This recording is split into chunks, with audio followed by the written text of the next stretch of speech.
Hi friends, welcome to my channel. ఈ రోజు video చాలా ఇంట్రెస్టింగ్గా ఉందండి. వీడియోని ఎక్కడ స్కిప్ చేయకుండా ఎండ్ వరకు చూసేయండి. మాయా దర్పణంలో అమర్ కుటుంబానికి జరగబోయే నష్టాన్ని, ఆపదని, అనర్థాన్ని చూసి టెన్షన్ పడుతూ ఉంటారు గుప్తా గారు. ఇక అప్పుడే ఆరు అక్కడికి వచ్చి మాయా దర్పణాన్ని చూసి, ఏంటి గుప్తా గారు, మాయా దర్పణమా, భవిష్యత్తు చూసారా అని అంటూ ఓపెన్ చేయబోతూ ఉంటుంది ఆరు. ఇక బాలిక అని గట్టిగా అరుస్తూ ఆరు ఆ మాయా దర్పణాన్ని ఓపెన్ చేయకుండా ఆపిస్తాడు. ఇక గుప్తా గారి కంగారుని గమనించిన ఆరు, ఏంటి గుప్తా గారు, భవిష్యత్ ఏమైనా చూసారా, ఎందుకైనా టెన్షన్ పడుతున్నారా అని అంటుండగా మాట మారుస్తూ ఇలా అంటుంటారు గుప్తా గారు. నాకు అదే పని, నీ కుటుంబానికి వచ్చే ఆపదల గురించి తెలుసుకోవడం మాత్రమే నా నా పర్సనల్ పనుల కోసం మాయా దర్పణాన్ని చూశాను అని అంటూ ఉంటారు గుప్తా గారు. ఇక మళ్ళీ ఆరు, లేదు, మీ తడబడుతున్న మాటలని, మీ చూపులని చూస్తుంటే మీరు నా కుటుంబానికి ఏదో ఆపద వస్తుందని గ్రహించినట్టు నాకు అనిపించింది. ఆ ఆపద గురించి నాకు ముందు చెప్పకపోవాలి, ఆపద వస్తుందని మీరు దాచినట్టు గనక నాకు తెలియాలి, మీకుంటుంది అని ఆరు బెదిరిస్తూ ఉంటుంది గుప్తా గారిని. ఇక నాకు అదే పనా అని అంటూ గుప్తా గారు పక్కకి తిరగగానే ఆరు అక్కడి నుండి వెళ్ళిపోబోతూ ఉంటుంది. ఇక మళ్ళీ గుప్తా గారు బాలిక అని గట్టిగా అరుస్తూ ఉంటారు. ఏంటి గుప్తా గారు, మాయాదర్పణంలో చూసింది ఏదో చెప్పరు కానీ నన్నెందుకు బెదిరిస్తున్నారు, ఏమైంది అని అంటూ ఉండగా, నేను చెప్పేది విను, ఇప్పుడు నీ కుటుంబ సభ్యులందరూ బయటికి వెళ్లకుండా నువ్వే ఆపాలి అని అంటూ ఉంటాడు. ఎందుకు నేను ఆపను, పిల్లలు సరదాగా ఏదో పిక్నిక్కి వెళ్దాం అనుకుంటుంటే మీరేమో వాళ్ళని ఆపమంటున్నారు అని అంటూ ఉంటుంది ఆరు. ప్రశ్నలు అడిగే సమయం కాదిది, ఇప్పుడు నీ కుటుంబ సభ్యులని బయటకు వెళ్లకుండా ఆపు, లేదంటే అనర్థం జరుగుతుంది. నువ్వు ఇప్పుడు గనక వాళ్ళని ఆపలేకపోతే ఆత్మగా ఉన్నంతకాలం ఈ పనిని అప్పుడే ఎందుకు చెయ్యలేదా అని చాలా చింతిస్తూ ఉంటావు, నీ ఇష్టం అని అంటూ గుప్తా గారు వెళ్ళిపోతారు. ఇక గుప్తా గారు ఇంత గట్టిగా చెప్పారంటే ఏదో జరగబోతుంది, ఎలాగైనా ఇంట్లో వాళ్ళని పిక్నిక్కి వెళ్లకుండా ఆపాలి అని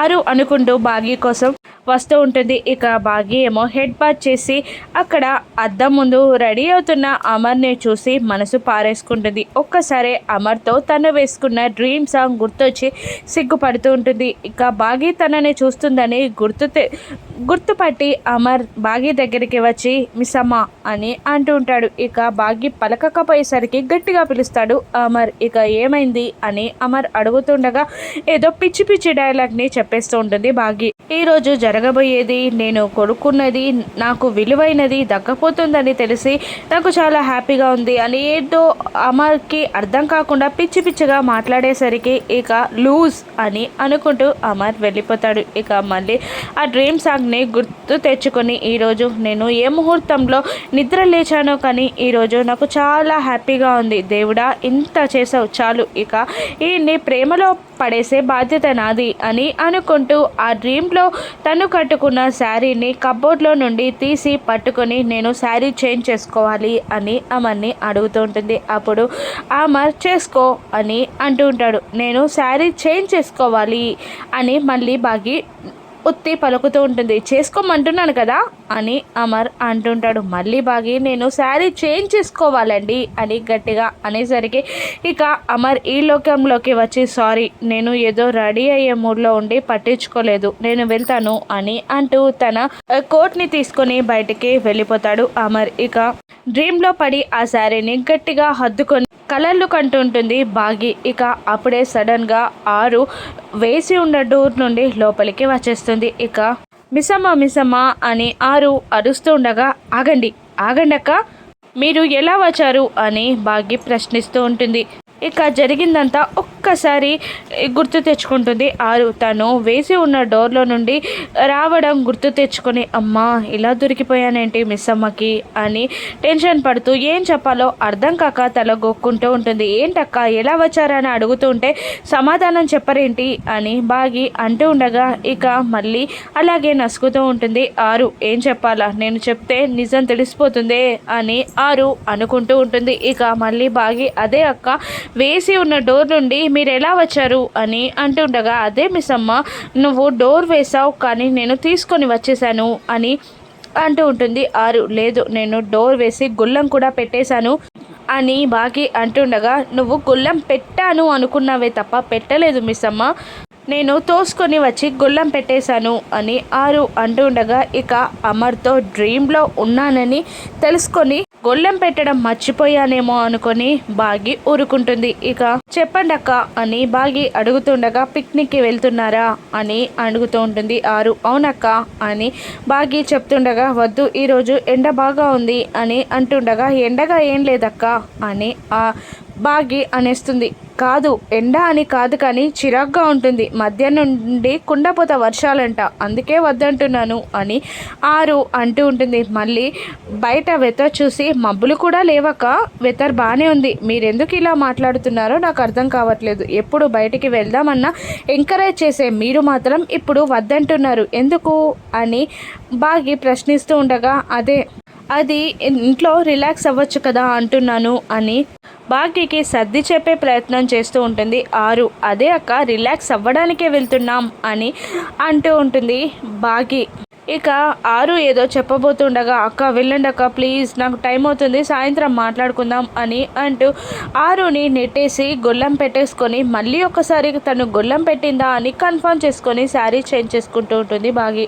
ఏం చేయాలరా దేవుడా, ఇప్పుడు గుప్తా గారు కూడా నా మాట వింటారా, బాగి నా మాట వినట్లేదు అని అనుకుంటూ గుప్తా గారి దగ్గరికి వస్తూ ఉంటుంది ఆరు. ఇక ఏమైంది అని గుప్తా గారు అడుగుతుండగా, మిస్సమ్మ నా మాట వినట్లేదు అని అనేస్తుంది ఆరు. నా చెల్లెలు నా మాట ఏదైనా వింటుంది అని చెప్పావు కదా, మరి ఎందుకు ఈ ఒక్కసారి వాళ్ళు బయటికి వెళ్లకుండా ఆపలేకపోయావా అని గుప్తా గారు కూడా ఆరుని తిడుతూ ఉంటారు. ప్లీజ్ గుప్తా గారు మీరే ఎలాగైనా ఆపాలి వాళ్ళని అని అడుగుతూ ఉంటుంది ఆరు. ఇక గుప్తా ఇలా ఆలోచిస్తూ ఉంటాడు. మనోహరి ఏదో ఒక ప్లాన్ వేస్తుంది కదా వాళ్ళని ఆపడానికి, వీక్షిద్దాం అని అనుకుంటూ విండో దగ్గరికి చేరుతారు గుప్తా గారు ఆరు. ఇక బాగా కావాల్సిన ఐటమ్స్ అన్నీ సర్దుతూ ఉండగా, ఇక అమర్ వచ్చి మిస్సమ్మ ప్యాకింగ్ అయిందా అని అంటుండగా, అయిందండి అని అంటూ అమ్మ నాన్న పిల్లలు అని అరుస్తూ ఉంటాడు అమర్. ఇక పెద్దవాళ్ళిద్దరూ మోడ్రన్ డ్రెస్లలో బయటికి రాగానే ఇక అమర్ బాగి షాక్ అవుతూ నవ్వుకుంటూ ఉంటారు. రాతోడైతే కడవలి అని అంటూ గుండె పట్టుకుంటారు. ఇక వీడికి అసలు డ్రెస్సింగ్ సెన్సే లేనట్టుంది అని అంటూ ఉంటాడు ఆ పెద్దయిన.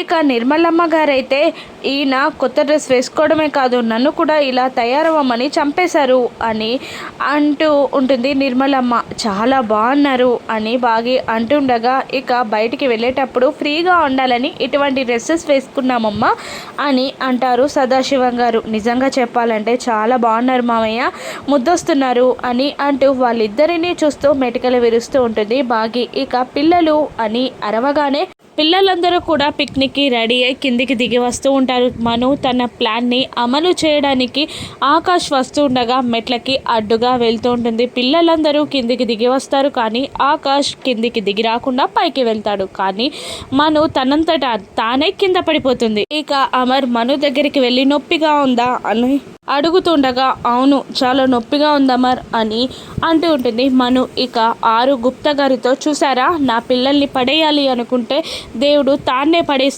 పడేలా చేశాడు అని అంటూ ఉంటుంది ఆరు. ఇక గుప్తా గారు మాత్రం మనసులో అది అలా జరిగితే బాగుండేది అని అనుకుంటూ ఉంటారు గుప్తా గారు. ఇక హాస్పిటల్కి వెళ్దామా అని అమర్ అడుగుతుండగా, అవును అన్నట్టు మను తల ఊపుతుండగా, అమర్ ఏంటిది ఇంతలా రెడీ అయ్యాక పిక్నిక్ క్యాన్సిల్ చేస్తావా అని సదాశివం గారు అంటూ ఉంటారు. మీరందరూ వెళ్ళండి, మనోహరిని ఇటువంటి సిచ్యువేషన్లో వదిలేసి రావడం ఎలా అని అంటుండగా బాగి కోపంగా, మీరు వస్తానే వెళ్తాం లేదంటే మేము కూడా ఇంట్లోనే ఉంటాం అని బాగి అనేస్తుంది. పిల్లలందరూ పిక్నిక్ క్యాన్సిల్ అయిపోతుందా అని టెన్షన్ పడుతూ ఉండగా, సరే మీరు వెళ్ళండి నేను జాయిన్ అవుతాను అని అంటూ ఉంటాడు అమర్. ఇక బాగి రాతోడికి సైగ చేయగానే, సార్ నేనున్నాను అనుకున్నారా చచ్చాను అనుకున్నారా అని అంటూ ఓవర్ యాక్షన్ చేయడం మొదలు పెడతాడు. ఇక మనోహరిని రాతోడ్ హాస్పిటల్కి తీసుకెళ్తాను అని అంటూ ఉంటాడు. ఇక ఫ్యామిలీ మొత్తం కలిసి